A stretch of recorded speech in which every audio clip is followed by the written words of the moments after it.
마태복음 1장 21절입니다. 하나님의 말씀, 이거 여러분 꼭 같이 보십시다. 1장 21절에서 23절입니다. 21절에서 23절.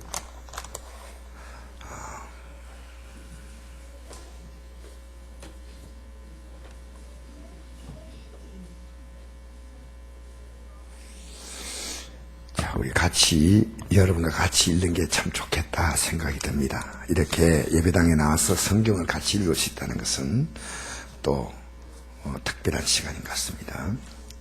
시작. 아들 낳으리니 이름을 예수라 하라. 그가 자기 백성을 그들의 죄에서 구원할 자이심이라 하니라.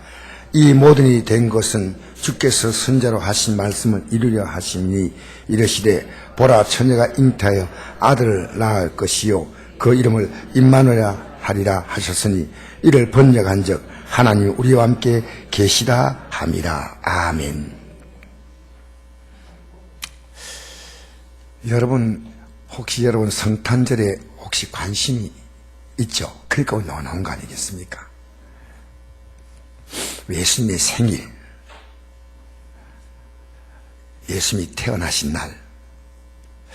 어제 우리 저녁에 파출소도 갔고 소방서도 갔는데 그분들이 얼마나 좋아하는지 몰라요. 막 박수 치고 같이 이렇게 너무너무 그렇게 기뻐하는 걸 처음 봤어요. 이분들이 예수님의 탄생을 알고 기뻐하는가, 우리가 오시니까 너무 고맙다고 기뻐하는가, 그것은 그 마음을 들여다보지 않았지만 저는 교도소 가서 자주 설교합니다. 청송교도소에.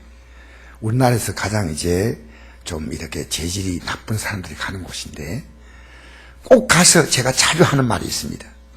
제 인생의 가장 아름다운 선택은 예수님을 만났다는 겁니다. 저는 그 어머님을 통해서 우리는 가진 예수를 영접했거든요. 근데 제가 인생의 가장 큰 후회가 하나 있습니다. 근데 그 예수를 바로 몰랐다는 겁니다. 지금도 그 예수님을 조금씩 알아가고 있을 뿐이에요. 목사이기 때문에 다 안다? 아닙니다.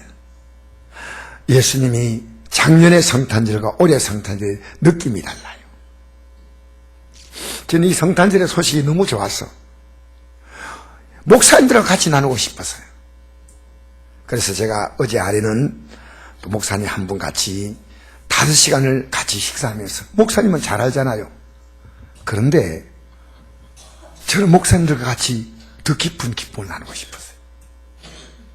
어제는 암투병 하신 목사님과 같이 만나서 우리 예수님이 이 땅에 오신 게 얼마나 좋은가. 그분이 암에 이렇게 눌려있다가 이걸 통해서 기쁨을 얻는 거예요. 암투병 때문에 힘들어 하시는 그 모습이 역력히 보이는데도 얼굴이 빛나요. 예수님이 이 땅에 오실 때 아무도 환영하지 않았어요. 그 예수님을 영접한 사람이 요즘 말하면 3D 직종이라 말하는 밤에 자기 양떼를 지키는 목자들이었어요. 그 목자에게 빛이 쫙, 영광의 빛이 비치니까 목자들이 깜짝 놀라니까 놀라지 마라. 온 백성에게 미칠 큰 기쁨의 좋은 소식을 전한다는 겁니다. 여러분 인생을 살면서요, 진짜 예수님이라는 사람에게 있어서 정말 예배당 왔다 갔다 하는 그런 정도 아니고 진짜 예수 믿는 사람은 내 인생의 큰 기쁨의 좋은 소식은 이것밖에 없어요. 왜냐하면 우리는 짧고 긴 인생을 살다 갑니다. 짧은 인생을 사는 사람은 어머니 뱃속에서 떠나고, 긴 인생을 사는 사람은 100년 왔다 갔다 하는 삶을 삽니다. 그런데 이 땅을 떠납니다. 우리 성도님들의 남동생도 지난주에 세상을 떠난 것 잘 압니다. 여러분 이 땅을 떠나는 게 전부입니까? 아닙니다.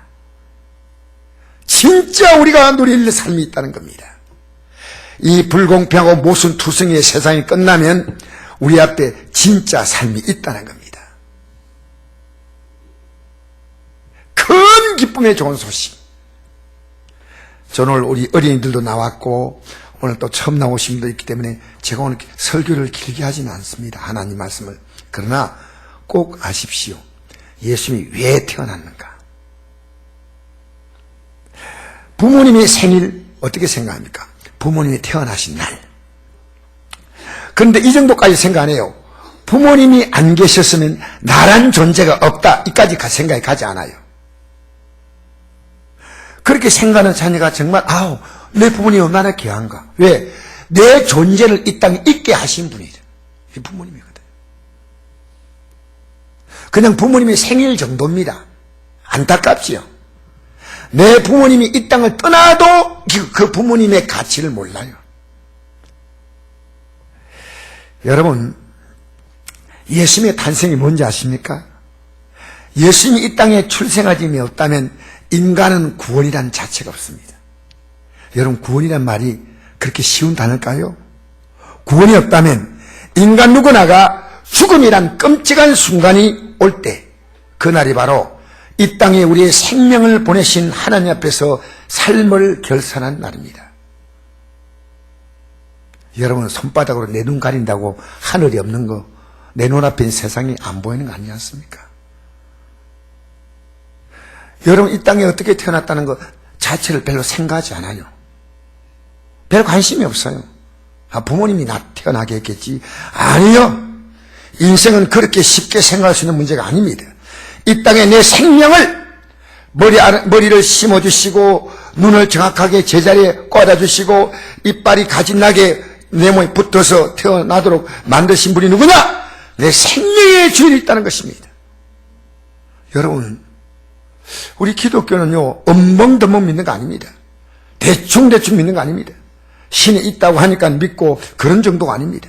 우리의 삶을 살펴보면요, 많은 문제, 우리는 질문을 던집니다. 왜 이 흰머리가 검은머리가 될까?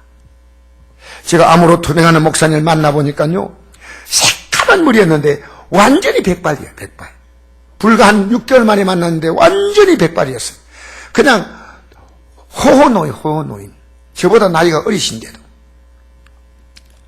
여러분, 왜 죽으면 그뿐이라고 생각합니까? 누가 만든 얘기입니까? 그런 헛소리는요, 이 하나님의 진리의 말씀보다 더 잘 믿어요. 여러분, 이 성경 말씀 우리가 믿으려면 어떻게 믿지 않습니까?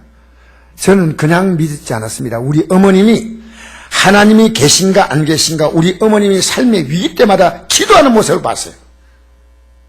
무시할 만큼 기도했어요. 근데 그때마다 우리 아버지의 고름이 나오는 무릎팍에서 고름이 뚝 멎었습니다. 옛날에 제가 어릴 때 부산에 민놀 병원에가 있습니다. 그 병원은 천주교에 사는 병원인데 수많은 환자가 그 앞에 줄을 서요. 아침에 한 1000명 이상이 서면요, 순회 원장이 나와서 한 사람을 특별히 데리고 들어가서 그 사람 치료해 주는 거예요. 제가 그 사람 가운데 뽑혔다는 거예요. 쭉 줄을 서 있는데요, 사람들이 저기 수녀가 지나가면요, 이래요. 막 죽는다 소리 했는데요, 저는 그렇게 하지 않고 그냥 가만히 있었어요. 있는데 지나가다가 저를 딱 보더니 데리고 나오라는 거예요. 하나님이 우리를 치료하는 방법이 많이 있구나. 그 당시에는 굉장히 큰 병원이었어요. 맨롤 병원이. 그런데 제가 거기서 병이 나았거든요. 하나님은 어떤 분인가? 참 수많은 사람들에게 내가 뽑혀서 치료받기도 하신 분이구나. 여러분, 이 성경의 이런 말들을 우리는 우습게 생각하면 안 됩니다. 이게 여러분이 우습게 생각하다가 이날을 맞는 여러분은 너무 돌이킬 수 없는 시간에 이미 와버린 겁니다. 한 번 죽는 것은 사람에게 정해진 것이요, 그 외에 심판이 있다는 겁니다. 그날은 누구도 자기가 이 땅에 생명을 보내신 그분 앞에서 자기의 삶을 정언하는데, 요즘 흔히 많은 정언 거부도 안 됩니다. 왜냐?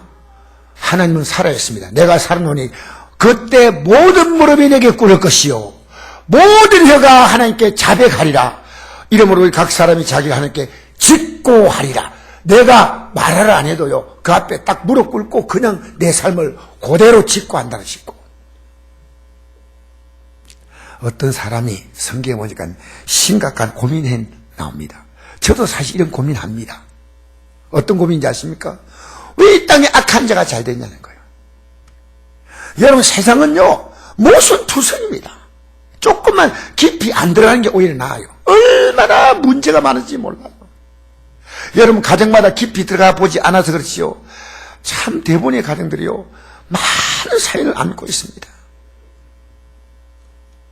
단지 행복하게 사는 것처럼 사람들 앞에서 그래도 인정받고자 하는 그런 모습이 있지만 들어가 보면 문제없는 가정이 없어요. 여러분, 역사상의 가장 악한 정치인들 보십시오. 얼마나 많은 사람을 죽였어요.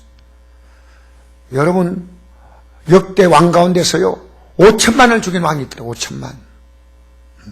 내가 정치인들 다 얘기 금명할 것도 없고, 이 세상은 악한 자가 정말 역사 속에 많았습니다. 그들은 잘 살다가 죽었어. 행복하게 살다가 죄송합니다 이런 표현에 주집 육림 속에 살았습니다. 근데 보십시오.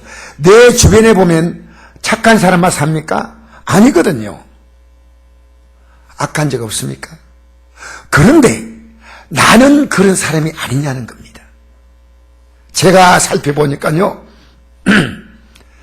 제가 부모님 돈을 이렇게, 우리 어려운 부모님인데요, 용돈이 없으니까요, 부모님의 주머니를 제가 뒤진 기억이 납니다. 정말 내가 나쁜 놈이었구나. 그렇다고 내가 아내에게 잘했습니까?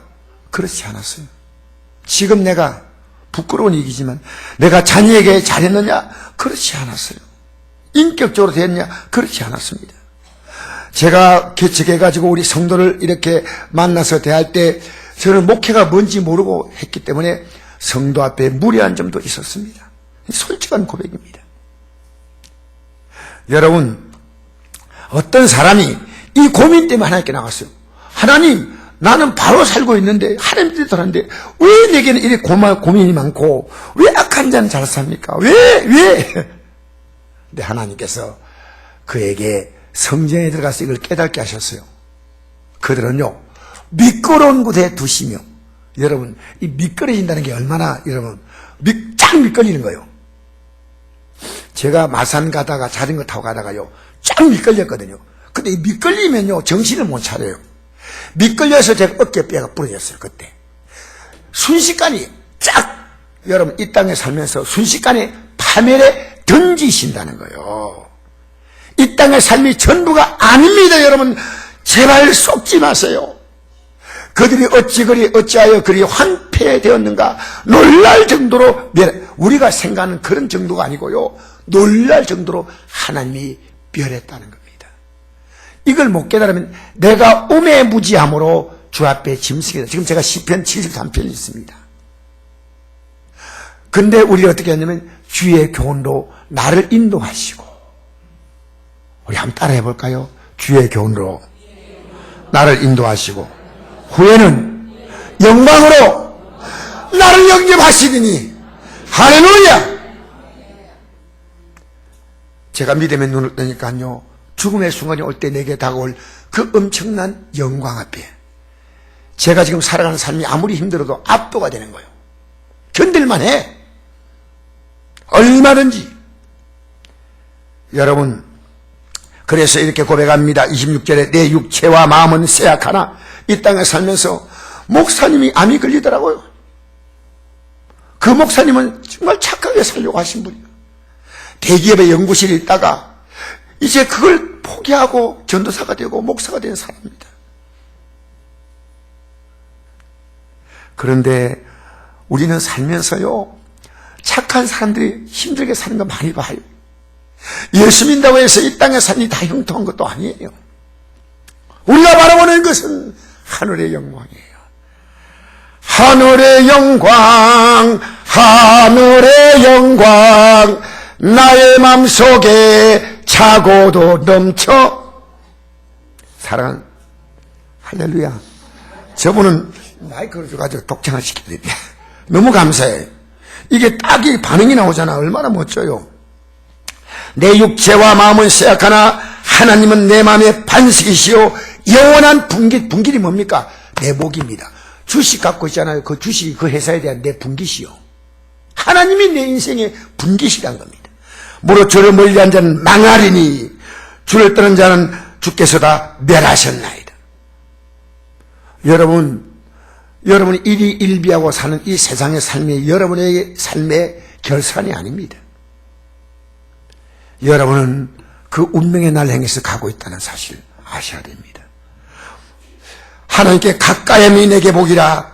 내가 주여와를 나의 피난처로 삼아 주의 모든 행적을 전파하리이다.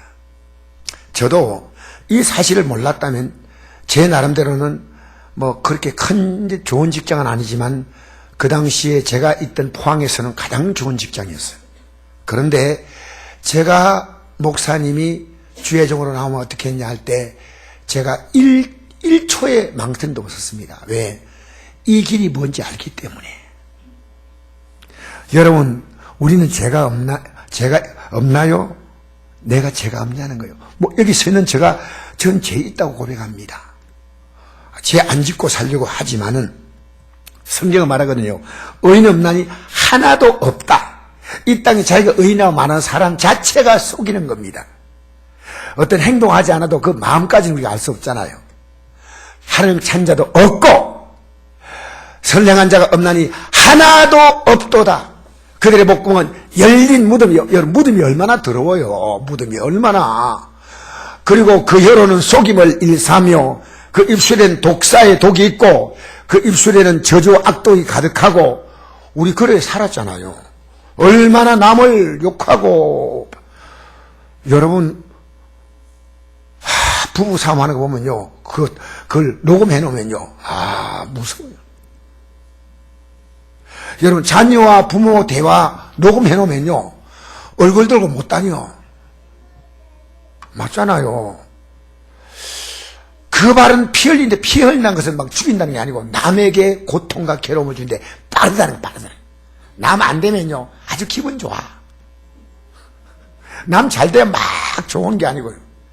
누가 고시에 합격했다 보면요 배가 살살 아파요. 이게 인간의 마음입니다. 파멸과 고생이 그 길에 있어 평강의 길을 알지 못하였고 그들 눈앞에 하나님을 두려움이 없다. 결정적으로요 자기가 하나님이요 자기가 모든 삶의 결정을 갖고 있는 것처럼 착각하는 거예요. 누가 암 걸리고 싶어 걸립니까? 누가 검은 머리가 흰머리 되고 싶어 된 사람 있습니까? 아닙니다. 그런데 우리 인생들을 위해서 하나님이 예수님을 이 땅에 보내셔서 우리가 멸망당할 인생들에게 영원한 생명, 영광된 생명을 주신 줄 믿습니다. 우리 같이 한번 읽어볼까요? 시작. 하나님이 세상을 이처럼 사랑하사 독생자를 주었으니 이는 그를 믿는 자마다 멸망하지 않고 영생을 얻게 하려. 믿지 않으면 멸망. 왜? 내가 살았던 죄값 여러분 생각해도 부끄러운 거 많죠. 저는 목사 되기 전까지 부끄러운 게 많아. 근데 목사가 되고 나도 주 뜻대로 살려고 했지만은 못한 분이 너무 많았어요. 솔직히. 근데 주님께서요 나를 위해서 흘리신 그 십자가의 죽음, 살을 찢고 피를 쏟으신 것은요 내가 일생에 지었던 모든 죄를 다 그분이 대신 그분의 죽음으로 값을 치우시니까 그 죽음을 인정하자는 거예요. 그 죽음을 받아들여서 내 죄를 회개하면 영원한 생명의 반열에 우리가 참여하는 줄 믿습니다. 그래서 예수님이 십자가 달리기 전에 이렇게 하셨어요. 떡과 포도주를 그래서 나눠주었어요. 얘들아 떡 먹어라. 이건 내 몸이야. 잔을 주시면서 야 이거 먹어라. 이건 내 피야. 저 아들은 이 뜬금없는 소리예요. 뭔 이런 소리 하나. 예수님은요 다음날 그 예수님을 싫어하는 무리에 잡혀서 못 박힐 것을 다 아셨어요. 근데 내가 그것은 원해서 하는 길이야. 내가 그들에게 잡혀가는 게 아니야. 나는 이 죽음을 위해서 이 땅에 온 거야. 내가 죽으려고 온 거야. 왜? 너희들의 죄값을 내가 치르겠다 그 말이요. 그러면서 말씀하십니다. 떡을 주시며 받아서 먹으라. 이것은 내 몸이다. 잔을 주시며 이것을 마시라. 이것은 제3을 얻게 하려고 많은 사람 흘린 바 나의 피 곧 언약. 언약은 약속입니다. 하나님은 우리의 죄값을 이하여 자신의 생명을 내어 놓으셨다 그 말이에요. 그러니까 예수 믿으면요, 예수 믿는 그 영혼은 희망의 아이콘이에요. 희망. 예수 믿는 게 내게 너무너무 중요하구나. 예수님은 보리떡 5개와 물고기 2마리로 가지고 기도하시고 5,000명을 먹였어요. 사람들이 배가 불렀어요. 그 당시 로마가 90년 이상 지배하고 있기 때문에 우리가 일제에 힘들었던 것이 유대인들도 힘들었어요. 로마인들에게. 예수님은 굶주린 무리들에게 보리떡 5개와 물고기 2마리가 배부르게 먹이시고, 그리고 이제 사람들이 이분이 임금 삼아야 돼. 임금 막 높였는데 예수님은 산으로 기도로 올라가셨어요. 다음날 그들이 예수님 앞에 또 찾아왔어요. 그들은 뭐냐 하면 오늘도 떡을 먹는다. 근데 예수님이 얘들아, 내가 어제 빵을 먹였는데 이것은 내가 너희들의 삶을, 이 땅의 것은 책임질 만한 능력이 있다는 걸 보여주는 거다. 이제 너희들이 이 땅에 썩을 양식을 일하지 말고 영생하는 양식을 하는데, 그 영생한 양식이 누구냐? 나를 먹으라는 겁니다. 어렵죠? 인간은요, 죄 때문에 멸망받는데 내가 내 몸을 너희들의 죄를 위하여 제물로 주니까 그것을 너희들이 믿음으로 받아들이라. 예수님의 십자가 죽음을 받아들여라. 그게 생명의 떡입니다. 좀 어렵지만은 오늘 언제 이거 듣겠습니까? 한번 읽어볼까요? 시작. 아버지의 뜻은 아들을 보고 믿는 자마다 영생은 이것이니, 하나님 아버지는요, 아들을 보고 믿는데 그 아들이 어떤 아들이냐면 십자가에 죽으시는 거예요. 그래서 내 살을 먹고, 십자가 지금 죽는데 그 십자가의 죽음이 내 살을 먹고 내 피를 마신다 하는 어떤, 마치 빵을 먹고 포도를 마시는 그런 느낌처럼요, 우리의 삶 가운데 음식을 먹는 게 뭡니까? 완전히 우리 것으로 받아들이는 거예요. 예수님의 십자가 죽음은 나를 위한 것이야. 이런 놀라운 일이 어디 있어? 이번 주에 어떤 노인 요양원에 목사님이 설교하러 갔대요. 제가 그 목사님이 이러더라고요. 처음 어떤 할머니가 이 설교를 들은 거예요. 예수님이 우리의 죄 때문에 죽었다는 설교를 듣자 이 할머니가요, 그냥 우는 거예요. 그래서 목사님이 왜 우는가 몰라가지고, 이 노인들이, 자녀들이요, 영화학원에 갔다 오니까 서려서 우는가, 왜 우는가 물었더니요, 할머니가 놀라운 얘기를 한 거예요. 내가 이런 얘기 처음 들었대. 하나님의 아들이 날 위해 죽었다니, 그리고 내가 그 예수를 믿으면 구원받다니, 이것이 얼마나 놀라운 일이냐. 막 우는 거예요. 오히려 할머니가 목사님께 설교한 거예요. 설교하러 갔다가 설교 들은 거예요. 그래, 이 목사님이 나에게 그래, 목사님, 내가 이번 주 이 설교해야 되겠습니다. 여러분, 오늘 여러분, 예수님이 이 땅에 온 것은 죽으러 왔어요. 여러분 살리기 위해서 죽으러 오셔서, 이게 기독교인들에게 안 믿어진다는 게 문제입니다. 여러분, 우리가 왜 수많은 문제를 만날까요? 기독교인이요. 이 문제 만나서 우리가 예수님 이름으로 기도한다. 예수님 이름으로 기도하는 것은요, 예수님이 우리의 죄를 용서하려고 이 땅에 오셨거든요. 그 예수 이름으로 기도한다는 말은 예수님의 공로로 제사 받은 사람은요, 기도하면 응답이 돼. 응답이 되면요, 눈이 안 보이는 영원한 나라가 있는 걸 알게 되는 거예요. 그 성경은요, 그냥 기도하라 하지 않습니다. 쉬지 말고 기도하라. 이 말은 인생의 문제는 쉬지 않고 오는 겁니다. 사장이 아무리 잘 되어도 문제가 와요. 자녀가 아무리 성공했다도 문제가 와요. 아무리 건강해도 어느 날 무너질 때가 온다는 겁니다. 제가 놀라운 것은 우리 동료 목사님들 가운데서요, 약하고 비실비실한 분들은요, 아직도 계속 살아셔. 이게 이해가 안 되는 거예요. 가장 얼마나 기력이 좋냐면요, 앰프가 빌려서 목소리가요, 막 우렁우렁 하는데, 이야, 되게 건강하다 하는데 어느 날요, 지금 진정한 목사님도 우리 시방의 목사님 가운데 가장 건강한 분이에요. 나는 우리 시방의 목사님 가운데 제가 이틀 동안에 두 분이 세상을 떠나셨거든요. 김희덕 목사님. 보통 건강한 분이 아니에요. 그런데 생명을 부른 것은 건강한 게 없는 거 아니에요. 예수만 믿으면 된다. 어렵습니까? 여러분, 쉬운데 왜 어려우냐? 나란 자아가 너무 강하다는 거예요.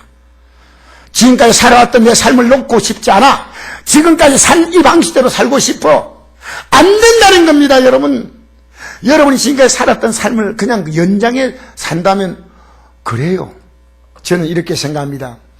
우리가 부모님께 받았던 DNA 가지고 우리 재능도 있고 우리의 능력도 부모님으로 물려왔던 능력 가지고 살다가 고만하게 우리 부모님이 살았던 삶과 거의 비슷하게 살다가 떠나는 겁니다. 특별하지 않습니다. 대단한 것처럼 보여도 착각하지 마십시오. 근데 여러분, 여러분의 삶에 주님이 함께 한다면 달라지는 겁니다. 달라지는 겁니다. 지금 여러분이 주님을 인정하기보다는 여러분 자신을 너무 인정하기 때문에 이 주님을 붙들고 싶지 않아. 예배 시간에도요, 눈이 반짝반짝 빛나면서 어떻게 이 말씀에, 물론 저는 안 봐도 집중하고 있는 분은요, 내가 봐도 집중하고 올려다 봐도 집중하고 집중해요. 진짜 이 말씀대로 살아야 되겠다. 저는 날마다 묻습니다. 너 그렇게 사냐? 너 그렇게 사냐? 사도 바울이 뭐라 했냐면요, 고린도서 9장 27절 보니까 내가 남에게 복음을 전하고 난 다음에 내가 번임이 될까 두렵다 했습니다. 남에게 막 열심히 전하면 자기는 믿음 좋은 것처럼 착각하면 안 돼요. 여러분, 내 삶은 참된 양식이요. 인간에게 이해시키려고요, 이렇게 말씀하셨어요. 내 피는 참된 음료다. 이게 뭡니까? 내 죽음이다, 그 말이요. 내 살을 먹고 내 피를 마신 자는 내 안에 거하고 나도 그의 안에 거하니 이 떡을 먹는 자, 누구면 이 떡이 뭡니까? 예수님이 하늘에서 내려오는 생명의 떡이다. 영원히 살리라. 영원히 살리라. 할렐루야. 할렐루야. 복음이 뭡니까? 하나님의 아들이 인간의 죄값을 위하여 자기의 생명을 죄값으로 주신 게 복음이요. 이런 설교 들을 때요, 목사인 저도요, 하나님 말씀은요, 세상 일은 정신 바짝 안 차려도요, 다 들려와요. 근데 하나님 말씀은요, 정신줄 딱 놓으면요, 안 들려요. 졸면 안 들려. 졸면 못 듣는 거요. 졸지 말고 딱 정신 차리고요, 이 말씀을 같이 읽으십니다. 시작. 아들 낳으리니 이름을 예수라라. 이는 그가 자기 백성을 그들의 죄에서 구원할 자이심이라. 보라, 처녀가 잉태하여 아들을 낳을 것이요 그의 이름을 임마누엘 하리라 하셨으니 이를 번역한 적 하나님 우리와 함께 계시다합니다. 할렐루야. 우리의 죄를 구원하러 와셨는데 이 예수님을 영접하고 죄를 용서받는 자는요, 주님이 함께 있겠다는 거예요. 그러니까 예수님이 오신 것과 자기가 회개한 것이요, 다른 사람은, 회개가 없는 사람은요, 이 성탄절이 아무 의미가 없습니다. 그냥 산타 할아버지 루돌프 샀으면 또 액체 갑자기 나타나가지고, 여러분, 아름다운 성탄털이 여기서 확 기뻐 춤추면서 축제하는 그런 겁니다. 여러분, 성탄절 기뻐했는데 왜 기뻐했냐면 내 죄를 회개하고 용서받은 걸 알고 이제 내가 주님이 나와 함께 하시면 하니까 여러분, 세상 사는 게 왜 그렇게 불안합니까? 저는 어제 돌아오는데요, 목사님이, 암 걸린 목사님이 또 전화가 왔어요. 목사님 감사합니다. 내게 위로 주셔서. 어제 얼마나 바쁜 날이에요. 근데 제가 구미까지 찾아갔다니, 왜? 예수 믿는 게 얼마나 중요한가. 이 땅의 삶의 가장 벼랑에 서 있는 사람은, 그 벼랑에 선 인생을 붙잡아 줄 수 있는 분이 예수님밖에 없어요. 나이 들면 인생이 벼랑선 거 아닙니까? 여러분, 뭘 붙들어요? 뭐 죽으면 막, 아이고, 가봐야 알지. 그러고 살지 마세요. 따라합시다. 가봐야 하는 게 아니고 지금부터 살고 있다. 그래서 제가 오늘 이제 말씀을 마무리하면서 시간이 없습니다. 그래서 제가 이 말씀 한번 읽어보겠습니다. 시작. 예수의 피가 우리를 모든 죄에서 깨끗하게 하실 것이요. 할렐루야. 만일 우리가 죄 없다 말하면 스스로 속이고 또 진리가 우리 속에 있지 아니할 것이요 만일 우리가 우리 죄를 자백하면 그는 미쁘시고 오로사 우리 죄를 사하시며 우리를 모든 불의에서 깨끗하게 하실 것이요 만일 우리가 범죄하지 않았다면 하나님을 거짓말하러 만드는 것이니 이는 또한 그의 말씀이 우리 속에 있지 아니하니라. 여러분 착하다 하지 마세요. 저 여기 서 있는 저 안 착하거든요. 날마다 회개할 수밖에 없는. 오늘 아침에도 제가 일어나서 또 주님 저 정말 주님 아니면 답이 없는 인생입니다. 여러분 볼 때 윤리적으로 도덕적으로 그 죄가 아니고요 내 안에서 올라오는 생각을 저는 읽습니다. 우리는 이 땅에 살면서요 주님이 함께 하니까 어떤 일도 괜찮아요. 왜? 주님이 풀어가십니다. 따라합시다. 같이 읽읍시다. 시작. 항상 기뻐하라. 쉬말고 기도하라. 범사에 감사하라. 이것이 그리스도 예수 안에서 내게 하신 하나님의 뜻이다. 여기에요 중요한 단어가 기도하라는 단어입니다. 제가 이번 성탄절 맞으면서 느낀 것이요 너가 복 달라고 하지 말고 너 죄를 회개해라. 그러면 내가 너와 함께 하니까 그 일들을 기쁘게 만들어줄 것이고 감사하게 만들어줄 것이다. 마지막으로 이 구절을 보겠습니다. 시작. 너희가 회개하고 돌이켜 너희 죄 없음을 받으라. 이와 같이 하면 새롭게 된 날이 주 앞으로부터 이를 것이요. 할렐루야. 새롭게 되는 인생은 오늘 기독교는 회개가 실종됐습니다. 자기가 죄인임을 모르고 있다는 것입니다. 여러분 선곡교가 희망이 있는 것은 목사가 회개하고 있다는 사실입니다. 여러분의 희망은 뭡니까? 내가 회개하면요 주님이 임마누엘 함께 하신다는 거예요. 함께. 제가 있으면 하나님은 벌하시는데 지금 벌하지 않기 때문에 하나님은 기다리십니다. 우리 찬송 한 장 부르실까요?